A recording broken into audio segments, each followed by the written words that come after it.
Dear students, class 10th, Assalamu alaikum. Our today's lesson is Unit 14, The Model Millionaire. It is by Oscar Wilde with slight modifications to suit social and cultural sensitivities. Ek model Lakpati. Let's start the reading. If you were a millionaire, what would you do? Eugene Erskine, a French aristocrat, was soft-hearted, well-mannered, and good-looking, with brown, curly hair and grey eyes. He was very popular in his circle because of his good demeanor, gentle heart, and unaffected plainness. He was once a successful tea merchant, but a slump in tea trade badly affected his business. Consequently, he had to dismantle his trade. After that, he tried his luck at everything but could not succeed in any business at all. Ultimately, he became nothing but a delightful, ineffectual young man with a perfect profile and no profession except meager resources from his farms. Another predicament that troubled him greatly was the issue of his unsettled marriage. In the heydays of his tea trade, Eugene's mother asked Colonel Martin for the hand of his daughter, Laura Martin, for her son. Seeing the thriving business of Eugene, the colonel readily agreed to give his daughter's hand in engagement. However, the consistent fiasco of his career in business made the colonel change his mind. Whenever Eugene's mother would approach the colonel for the marriage of her son with Laura Martin, he would bluntly say, "Come to me when your son has got £10,000 and we will see about it." Eugene looked very glum in those days and would often go to his friend Alan Trevor for consolation. Trevor was a painter and famous artist. He was a real master, and his pictures were eagerly sought after.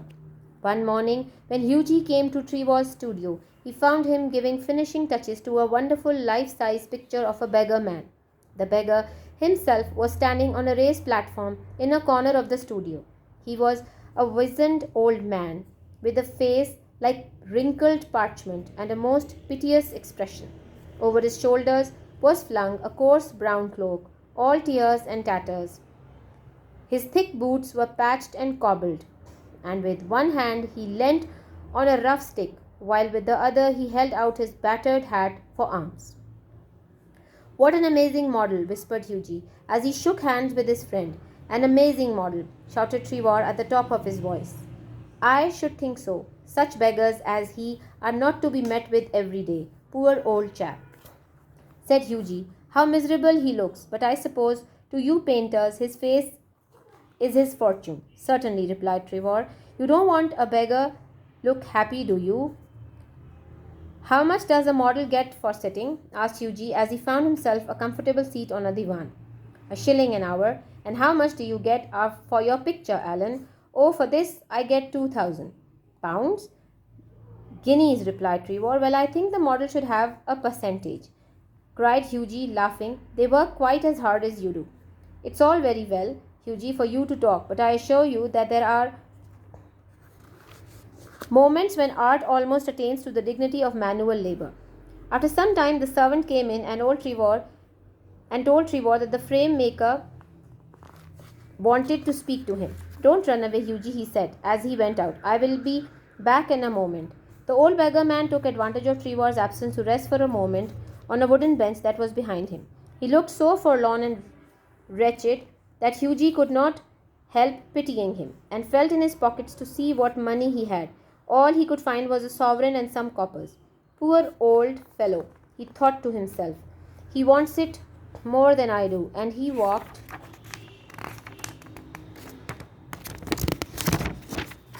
across the studio and slipped the sovereign into the beggar's hand.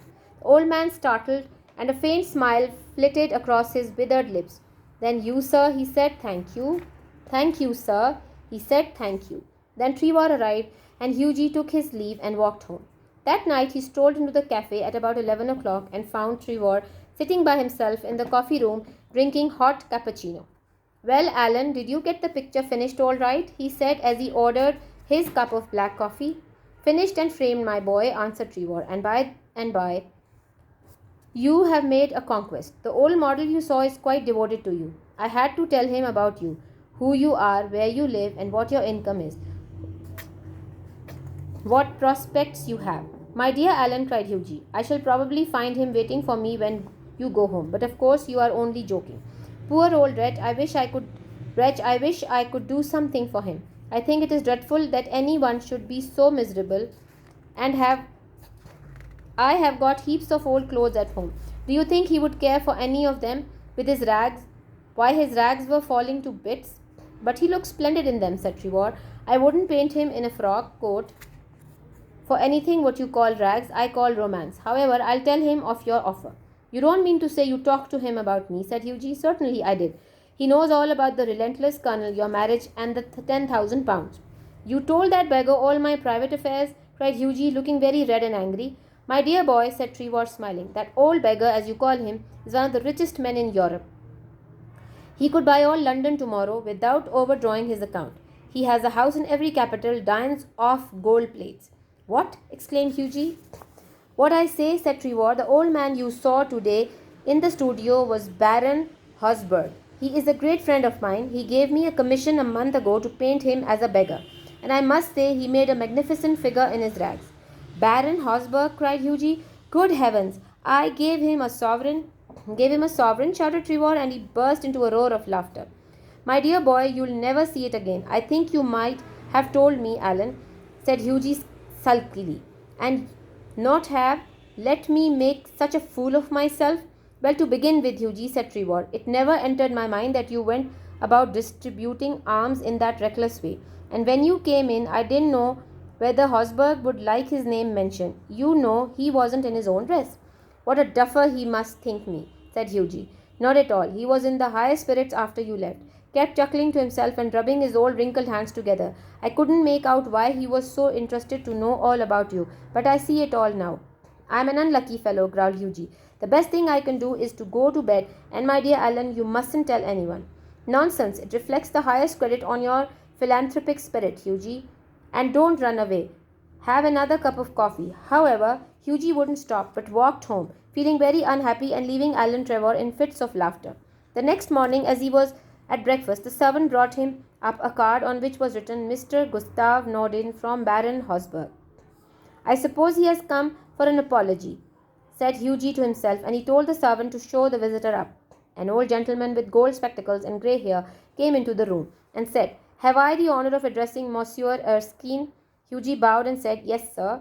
I have come from Baron Hosberg, he continued. The Baron. I beg, sir, that you will offer him my sincerest apologies, stammered Hughie. The Baron, said the old gentleman with a smile, has commissioned me to bring you this letter, and he extended a sealed envelope. On the outside was written, a wedding present to Hugh Erskine from an old beggar, and inside was a cheque of £10,000.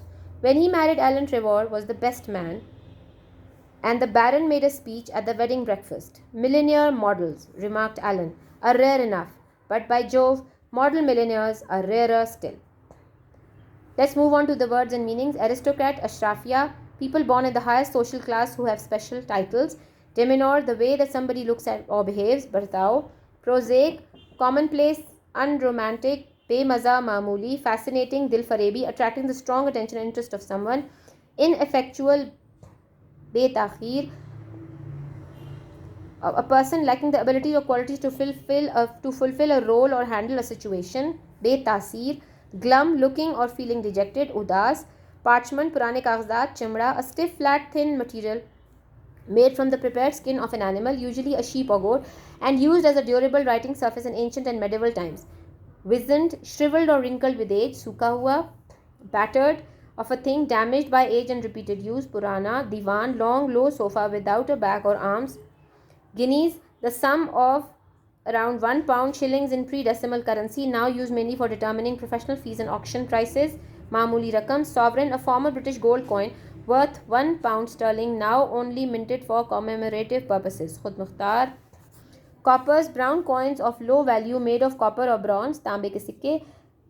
Handsome, a two-wheeled horse-drawn cab accommodating two inside with the driver seated behind. Flitted, move swiftly and lightly. Halka tez chalna. Sulkily, behaving in an unpleasant and angry way because you are unhappy about something. Nakhush, slump, to fall in price, value, number, etc. suddenly and by a large amount.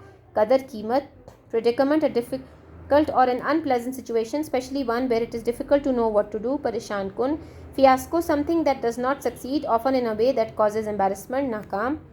Let's move on to the translation of this lesson and then we'll move on to the exercises. The model millionaire, एक model लखपति. Huey अर्स्कीन एक फ्रांसीसी अशरफिया से ताल्लुक़ रखता था. एक नरम दिल, बासलीका और ख़ूबसूरत आदमी था जिसके भूरे घुंघराले बाल, भूरी आँखें अपने अच्छे बर्ताव, नरम दिल और सादगी की वजह से अपने हल्काए अहबाब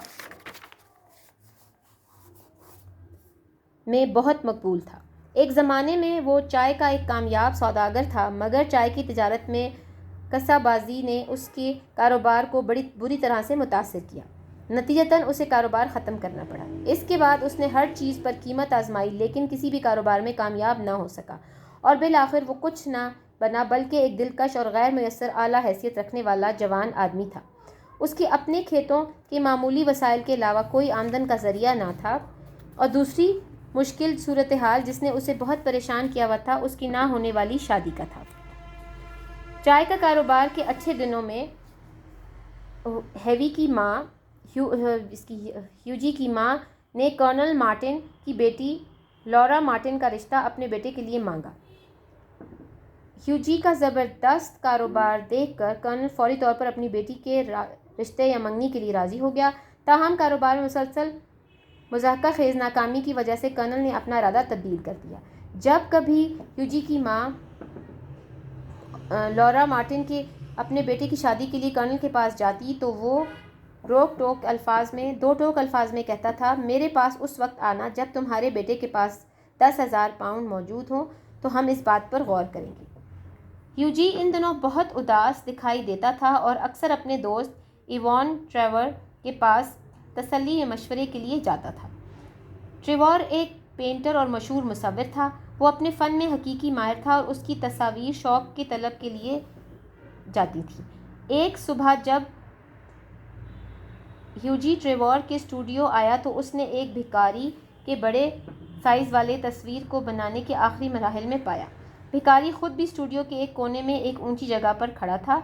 एक सूखा हुआ बूढ़ा आदमी था और उसका चेहरा कदीम कागज़ की तरह झुर्रीदार और चेहरे पर दर्द के असरात थे.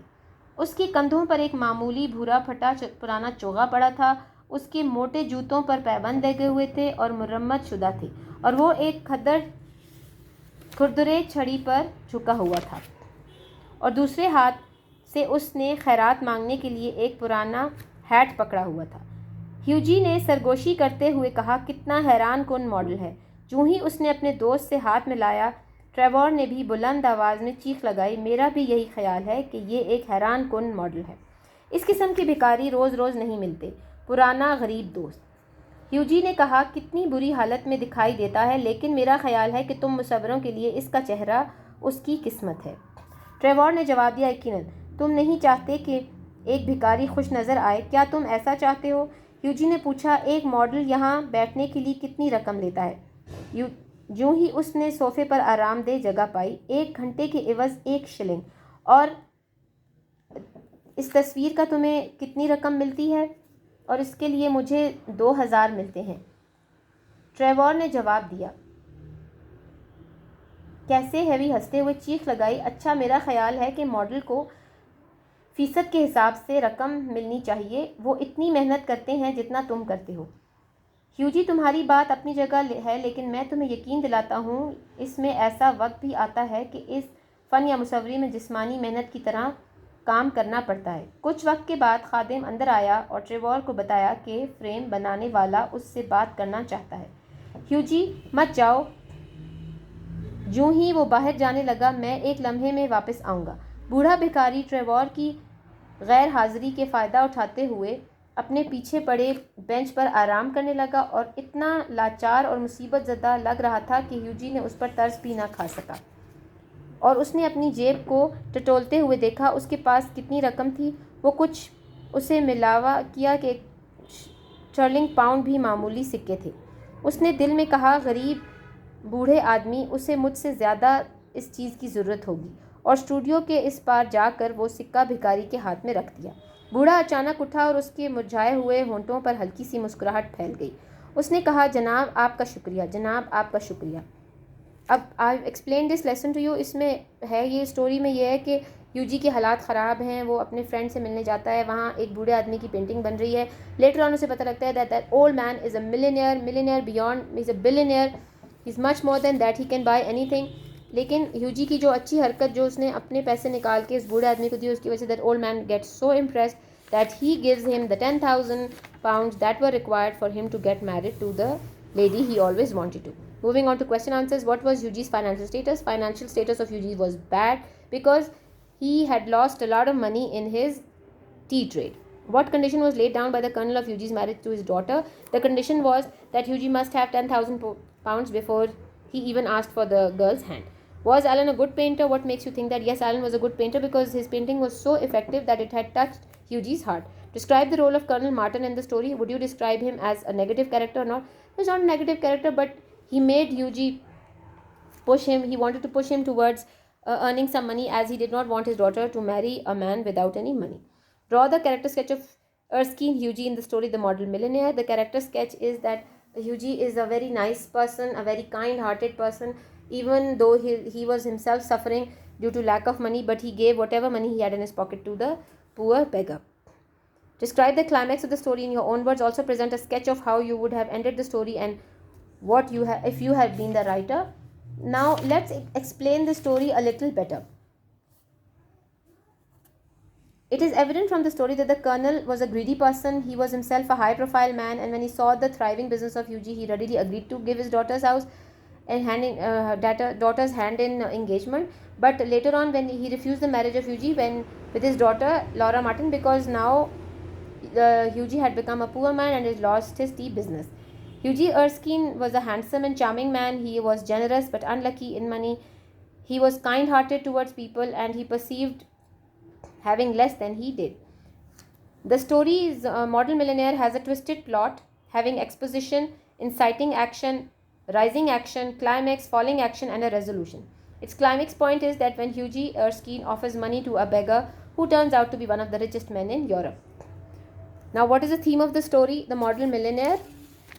This short story emphasizes the materialistic aspect of life. It also shows that one must have the kindness of heart as well. Kindness shown to others plays a very important part, and it pays in the end.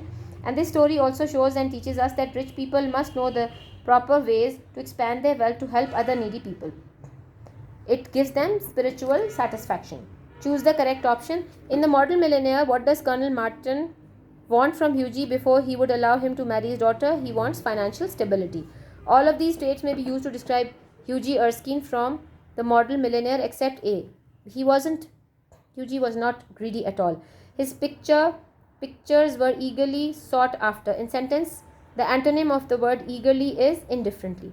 The theme of the story, The Model Millionaire, is kindness begets kindness. One good turn deserves another.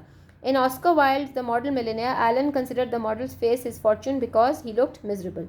In Oscar Wilde's The Model Millionaire, Baron Hosberg was interested in knowing about Yuji because Yuji was sympathetic. He was kind to the old beggar. Find out the meanings of the following words and identify their parts of speech. Philanthropic, insan dost, charitable, it is an adjective. Chuckling, giggling, halki hasi, verb. Patched, पैवन लगा हुआ, mended, verb. Strolled, चहलकदमी, wander, verb. Cobbled, मुरम्मत करना, to mend or patch coarsely, adjective. What is a book review? Book review is a form of literary criticism in which a book is analyzed based on context, style, and merit. A book review may be a primary source, opinion, summary review, or scholarly review. A book review's length may vary in a single paragraph or a substantial essay. Okay, in a book review, you need the following sequential steps: author and title. Provide information about author, his or her popularity and title, and also tell about the author has written any book before this book. Short summary. Provide a short summary of the plot in your own words. That does not give away or spoil the exciting part of the story. Make sure that you write with correction and that your topic sentence with expression hooks the reader. Finally, try not to include opinions in the portion of the review. Genre of the book. Tell the reader about the category of the book: historical, fiction, mystery, fantasy, etc. Additional information. In this section, you will include some additional information about the book or the author. Let's move on to next page, page 145. Favorite character, describe your favorite character. Author's purpose, why do you think the author wrote this book? Recommendation, tell the readers if you would recommend the book. Explain why you would not recommend the book to others. Go to the library and select a storybook and write a review in the pattern given above. Listening and speaking, express refusal politely. One way to accidentally offend someone is by being too direct when saying no. We decline requests, offers and invitations in a certain way, and that simple saying no or no thanks isn't always acceptable. Make a statement of regret. I'm sorry, I'd like you to, but I appreciate the offer, but. Explain why the answer is no. I'm really busy right now. We aren't available that weekend. Offer an alternative if possible. I might be able to do it next week. Jamshed might be able to help you with that, etc. Polite way to say no to a request. I'd love to help you, but right now I'm really busy. I wish I could, but right now I need to focus on. Normally I would be able to, but right now I have to. Polite ways to say no to an offer. Appreciate the offer, but that would be great, but I'm already working on. Thank you for the offer, but my schedule is full at the moment. Polite way to say no to invitations or social events. I'm sorry I can't come that night. I really appreciate the invitation, etc. Now, direct and indirect speech is an integral part of your class 10th course. Change the following assertive sentences into indirect speech. Okay. Boys said, it has been raining since morning. We cannot play today. Boys told us that it had been raining since morning. They could not play that day. Next is, she said to him, I am leaving now and I shall return after 2 hours. She told him that she was leaving then and would return after 2 hours. The girl said to me, my father went to the market and brought toys for me. The girl told me that her father had gone to the market and had brought toys for her. Her husband said to her, I shall not go to the office today as I am not feeling well. Her husband told her that he would not go to the office that day as he was not feeling well. Next is, my father said to me, I fear that you have caught a cold again. My father told me that he feared that I had caught a cold again. Now B part, change the following interrogative sentences into indirect speech. The doctor said to his patient, are you taking the medicine prescribed regularly? The doctor asked his patient if he was taking the medicine prescribed to him regularly. Her friend said to her, can you spare your book for me for a week? Her friend asked her if she could spare her book for her for a week. She said to him, can I do anything for you? She asked him if she could do anything for him. Her mother said to him, will you come home in the evening in time? Her mother asked him if he would come home in the evening in time. His friend said to him, did I not warn you against this beforehand? His friend told him or asked him or explained to him that did he not tell him or warn him against that beforehand? Change the following exclamatory sentences into indirect speech. The woman said, what a beautiful child this is. The woman exclaimed with admiration that he was a very beautiful child. His aunt said, what a pleasant surprise to see you here. His aunt exclaimed with wonder that it was a very pleasant surprise to see him there. Hamid said, how unlucky I am that I cannot find out any solution. Hamid exclaimed with sorrow that he was so unlucky that he could not find out any solution. The captain said, bravo, well done, boys. The captain exclaimed with admiration or pleasure and appreciated the boys. The leader said, alas, we have lost the game. The leader exclaimed with sorrow that they had lost the game. Change the following imperative sentences into direct speech. Imperative are the orders. The landlord said to his servant, go away and leave the room at once. The landlord ordered his servant to go away and leave the room at once. She said to her maidservant, bring me a glass of water. She ordered her maidservant to bring her a glass of water. The teacher said to the boys, do not waste your time. The teacher ordered or advised the boys not to waste their time. Mother said to her son, work hard lest you should fail. Mother warned her son to work hard, otherwise he would fail. The doctor said to the patient, do not smoke. The doctor forbade the patient to smoke. Now we've done all the direct and indirect speech. I have explained the lesson to you. The story is one good turn deserves another. And we have learnt a lesson from it that whenever we do a good deed, it is always returned in the same manner. Please like and subscribe our channel.